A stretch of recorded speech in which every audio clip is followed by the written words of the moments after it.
protein tinggi sebanyak 200 gram ke dalam mangkok. Setelah itu masukkan 50 gram tepung protein sedang. Ayak tepung sampai tidak ada tepung yang menggumpal lagi. Siapkan 50 gram gula halus. Siapkan 2 butir telur lalu pisahkan kuning dan putihnya. Masukkan 7 gram ragi ke dalam tepung yang sudah diayak. Siapkan 100 ml susu cair dingin. Siapkan 50 gram unsalted butter suhu ruang.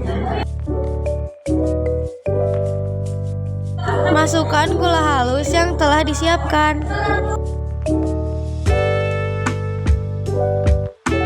Setelah itu, aduk hingga rata.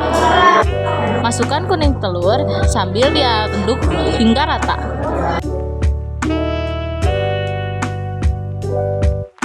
Tuangkan susu sedikit demi sedikit.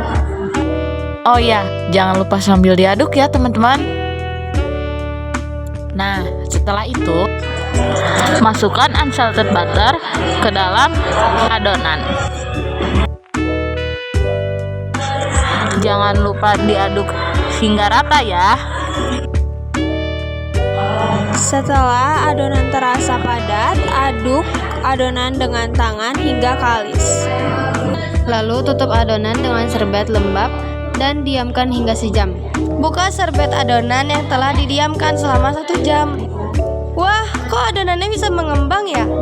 Ragi untuk roti dibuat dari Saccharomyces cerevisiae yang dapat mengubah gula menjadi gas karbon dioksida. Untuk mengembangkan adonan roti, gula yang diubah dapat berasal dari tepung maupun gula yang sengaja ditambahkan dalam adonan. Nah, gas CO2 yang dihasilkan dari proses fermentasi tersebut akan terperangkap oleh gluten dalam adonan roti yang elastis dan membentuk rongga-rongga, sehingga membuat adonan ini menjadi mengembang. Pengembangan adonan roti juga dipengaruhi oleh banyaknya gluten dan terkandung dalam terigu.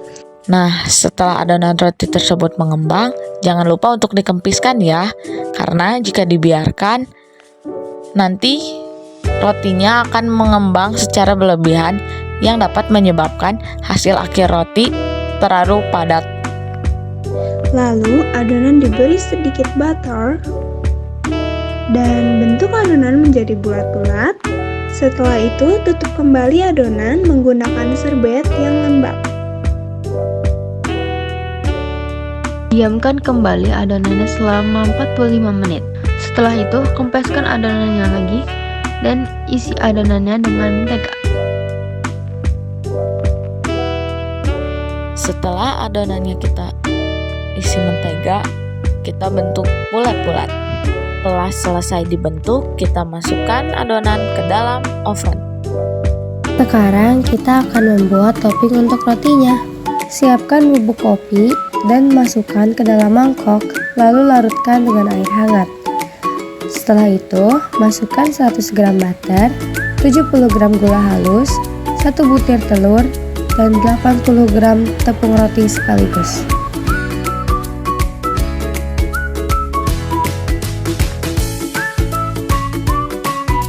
Setelah bahan-bahan tersebut dimasukkan, lalu diaduk hingga rata. Masukkan kopi yang telah diseduh secara perlahan.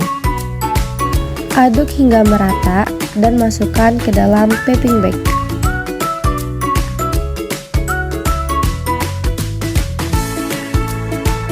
Siapkan roti yang sudah diisi dengan mentega. Lalu taruh topping yang sudah dibuat di atasnya.